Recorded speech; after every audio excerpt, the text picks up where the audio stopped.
Hi everybody, and welcome back to my channel. My name is Lysha and I am the owner and maker of Lysha Be Creative. In today's tutorial, I'm so excited to be able to share with you one of the cutest and hottest trends that has been happening in the tumbler community, especially as we gear up for the summer weather. These cute little ice cube toppers with lemon and lime slices that you can literally create to add to any of your summer related tumblers. I'm going to be creating this tumbler topper to go with a margarita tumbler, so we're going to do it in my two favorite colors for summer, as well as show you how to put together this ice cube tumbler toppler and what supplies that you need in order to recreate one of your own. As always, everything in today's video will be listed in the description below, as well as please feel free to ask me any comments that you have or questions that you may have regarding how I put together today's tutorial. If you haven't already, please make sure that you like and subscribe to my channel, as well as make sure you hit that notification bell so that you know when I post my next video. Videos are posted every Saturday. As always, you can find me on any of my social medias, as well as my brand new group, LBC Community, which I will also link below in the description.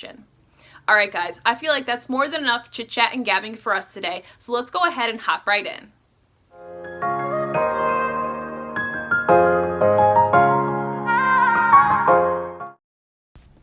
Okay, so let's go ahead and get started in today's tutorial. So I am speeding this part up, but I am going to talk a little bit about what I'm doing here. So first things first, I'm actually going to be using Alumilite's Quick Coat. So it's their new fast setting epoxy, which I absolutely love. It dries super quick and it helps me get tumblers done super quick. So I'm pouring equal parts of part A and part B. I poured about 10 mLs because I did know that I was going to be covering a tumbler with the rest of this epoxy. So I'm pouring 5 of part A and 5 of part B, and then mixing slowly, even though it looks like I'm mixing super fast, so that there's no bubbles and until I don't see any ribbons or any cloudiness within my epoxy. It usually takes me about probably 5 to 6 minutes to really mix out the epoxy to make sure that it is completely clear and ready to go on my tumbler. Now again, if I wasn't going to be putting this on another cup, I wouldn't really care about the bubbles, but because I was using this extra epoxy to go onto another cup, I wanted to make sure that my epoxy was bubble free. So once I'm finished doing my mixing of my epoxy, I'm gonna take my 20-ounce skinny from Craft Haven that I got from Craft Haven, and I'm going to put just a little bit of epoxy on top of my cup. So I'm using probably between 1 to 3 mLs, if I had to guess, of epoxy to put on top of my cup, and I'm just smoothing that down. So what I did do, and what you don't see in this footage, is I did set my cup in front of my space heater just to keep things nice and warm, and that helps smooth out my epoxy when I'm putting it on. So it literally, when it's warm, when the cup is warm to the touch, it really is so easy to get that epoxy to smooth right on top of that cup. Now that I've got my epoxy on my cup, I do let it sit for about 1 to 2 minutes just to let the epoxy settle. And what we're going to be doing is we're going to be doing a double or a 2-color ombre. We're going to be using a couple of the colors out of the Peachy palette April box. So I'm using Jack's, which is the lime green color we have here, and that's going to be my base. And then I'm going to go over that with Kermit Wazoski as kind of the finer glitter of this same color to make sure I fill in any gaps. So the important thing to know about when you're doing ombres is practice makes perfect. I can't even tell you how many times I have done ombres and they never come out exactly the same, but practice definitely helps to improve your ombres, and taking your time. Don't rush through this process. Again, it's making tumblers and creating tumblers. It's a craft. So take your time with it, practice when you can, and don't rush through this process. So now I'm taking highlighter, which was the other color, one of the other colors out of the April Peachy palette box. Super chunky, like highlighter, yellow glitter, really gorgeous under epoxy. And what I'm doing is I'm covering the top half, making sure to go pretty heavy around the rim of my cup, and then kind of angling my cup down to start that ombre right in the middle. So what I'm going to do with the middle, and what I can give you as far as tips when it comes to ombreing, is I like to take my finer colors and help with the ombre instead of using my chunkier colors, only because I feel like my chunkies kind of stray and go to areas I don't want them to go. So I like to try and use my finer colors of the same, my finer glitters of the same color in order to create that ombre where the two colors meet in the middle. So right now I'm going in with Kermit Wazoski.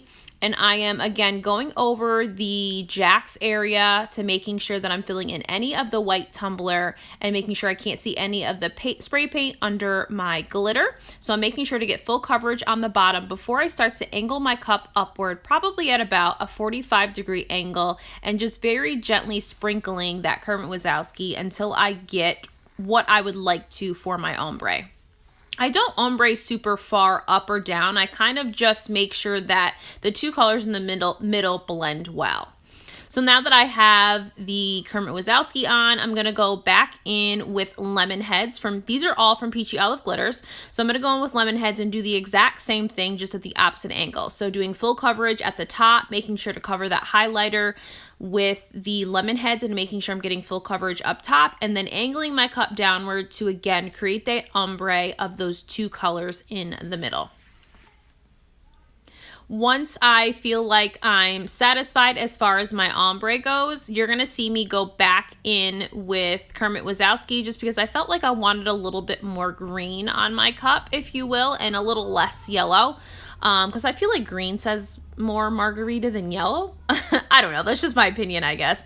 Anyway, so I'm going to go in with Kermit Wazoski and really just kind of let it go all over the tumbler in that area to make sure I'm getting, again, full coverage all over my tumbler so that there are no spray paint areas or any areas that are not covered by glitter.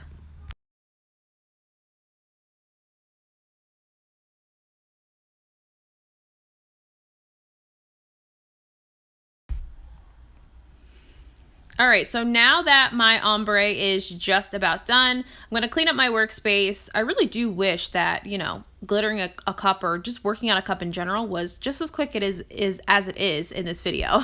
But now I'm going to take my tumbler, and because these are chunky glitters, I'm going to use my parchment paper, and I'm going to lay my tumbler down, and I'm going to wrap my parchment paper on my tumbler and pat down as I'm doing this. And the reason why I'm doing this is I want my chunky glitters to stay down. I don't want them to be sticking up. And then I'll just take my gloved hand and just pat down any of that chunky glitter that may be sticking up, just so that I don't run into any issues with pokey and sharp bits during the epoxy part. All right, on to the next step. Now we're going to go ahead and put our epoxy on. So I am again using the Illuminate Quick Coat, and I'm going to do about 20 mLs of mixed epoxy on my first coat. I'm then going to go in with my heat gun after I spread my epoxy on and I feel that the tumbler is completely covered, and let that spin for about 4 hours. Once I get to the 4-hour mark, I am going to go in with another coat of the Illuminate Quick Coat to give that a second coat of epoxy and then let dry for an additional 4 to 6 hours. As soon as I have finished that last 6 hours after my second coat, I'll be ready to go on to my next steps, which is to sand, the most dreaded part of the tumbler making process. And now on for sanding. Okay, so I am taking a 60 grit sanding block and I am sanding up towards the top half of my glitter. So highlighter is a chunkier glitter than the other glitters that I used for this cup. So I did end up with a couple pieces of glitter that did kind of stick up through the epoxy. So I'm just sanding that down until it's smooth. And then I'll focus as usual on the top and bottom rims to make sure that those areas are nice and smooth so that I can create those great seals and leave no bumps in my final coats of epoxy. As soon as I have sanded with my 60 grit, I'll move into my 220 grit sanding block just to finish off the tumbler, get that top rim, and then I will go wash this with dish soap and water. Now on for the decal. Okay, so I got this digital file from Beartrendz Digi Designs, which I will go ahead and link in the description. I absolutely love all of her SVGs. I feel like I probably have bought almost every single one probably out of her shop. They are just so cute, and I love that they come with an offset. So I just put this into Cricut Design Space and made it into a 3.5 inch decal in width. And again, I'm going to be using the hinge method. So I've cut off a slim section of the backing, and what I'm going to do is apply that backing, or apply that one sticky side to my cup, and then again, using my eyes, not a ruler. I know I need to just go to like the dollar store, get a super cheap ruler and start measuring my decals, but I just kind of like the risk of using my eyes and hoping everything matches up. So I'm going to apply my decal again using that hinge method. As soon as I get it straight, I will adhere that one sticky side to the cup and then lift that backing off the cup and then smooth that directly onto the cup. Now that our decal has been applied to the cup, we are going to seal the decal in with CC DIY's Quick Coat. This is a polyurethane sealer that just helps keep that decal down, especially because it's a foil. You do run the risk of it lifting during your final coats of epoxy, and that just makes, it harder to finish off your cup just the way that you want. So again, you don't need really thick coats for this. You just need a very thin coat right over the top of that decal in order to keep that decal sealed to the cup and keep it drama free for your last final coats of epoxy. So I'm gonna go ahead and apply this, and as soon as I get this applied to the tumbler, I'm just gonna let this dry for about 30-ish minutes, 30 to 40 minutes I would say, until it's completely dry before I go in with those final coats of epoxy. That gives us plenty of time to work on our ice cube topper. Now on to the fun part. Okay, so we are taking our lid from our 20-ounce skinny, and what I've done is I have washed and dried this first. So all of the supplies that you'll see in this will be listed below. I actually got everything from Amazon and then ended up going to Michael's and finding that I could have purchased all these things at Michael's.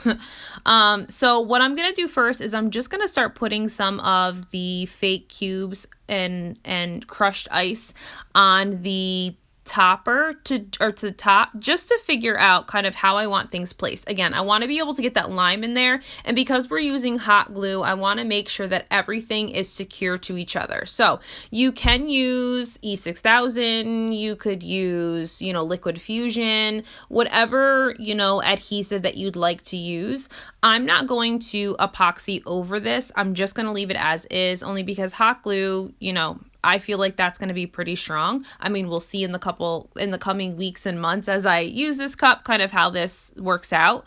But what I'm going to be using is just hot glue at this point, just because I feel like that's the best bet right now. So I'm using the large cube as kind of a height booster, if you will, because I want to build up around that cube. So that's kind of my base. So on a larger top, say a 30-ounce, you could use like a half styrofoam ball or a half sphere of styrofoam on top of the lid, but there's not enough space on these kinds of cups. The other thing to remember is that you have to make sure that you open the lid and keep it open. So it will stay open the entire time. You won't be able to close the lid once you've adhered all of your fake crushed ice, obviously, because that is directly glued to that lid and top. So there probably is an option to maybe use a magnet strip or something so that you could take the topper on and off, but I'm just going to give the option to my customers to purchase a second lid if they'd like to, if they want to keep this one for just sort of a decorative piece and not to use every day.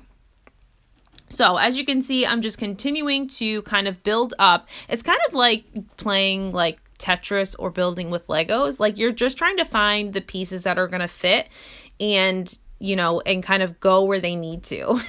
So kind of just playing around with it and kind of deciding where I want to put pieces as I go and just building to the height that I want. I wasn't really sure kind of how high I should say I wanted my ice topper to go, if you will, but I wanted to make sure that it kind of surrounded the lime and gave that lime extra support, because the worst thing that can happen is that that lime piece comes out because it's not secure to the other fake cubes and things around it. So I really did kind of bulk up the small pieces of ice cubes and the larger pieces of cubes against that, just to keep that secure and all together.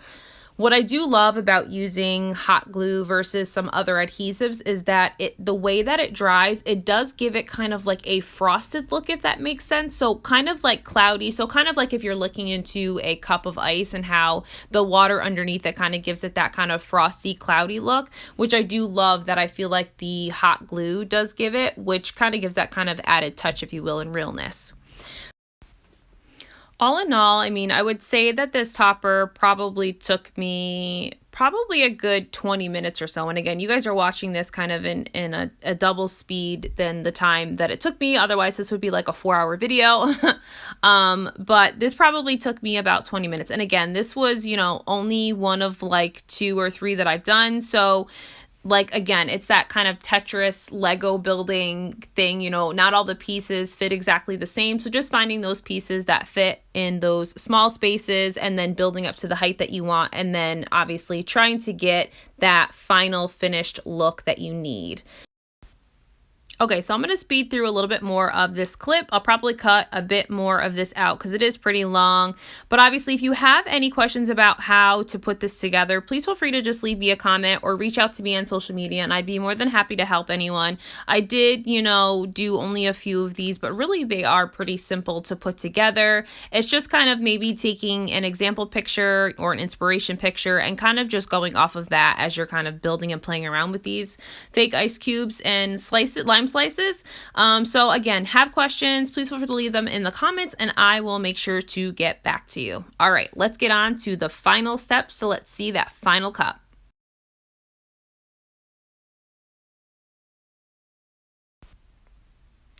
Okay, now that our CC DIY Quick Coat has dried, we're going to apply 2 final coats of DIY epoxy to this cup, and then it will be completely finished.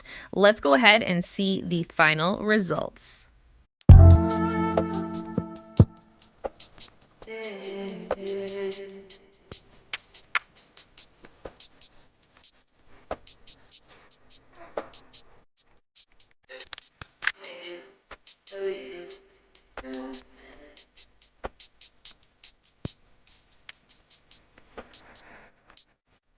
If you like this video, please make sure to like and subscribe to my channel, and I'll see you guys next Saturday. Bye, guys.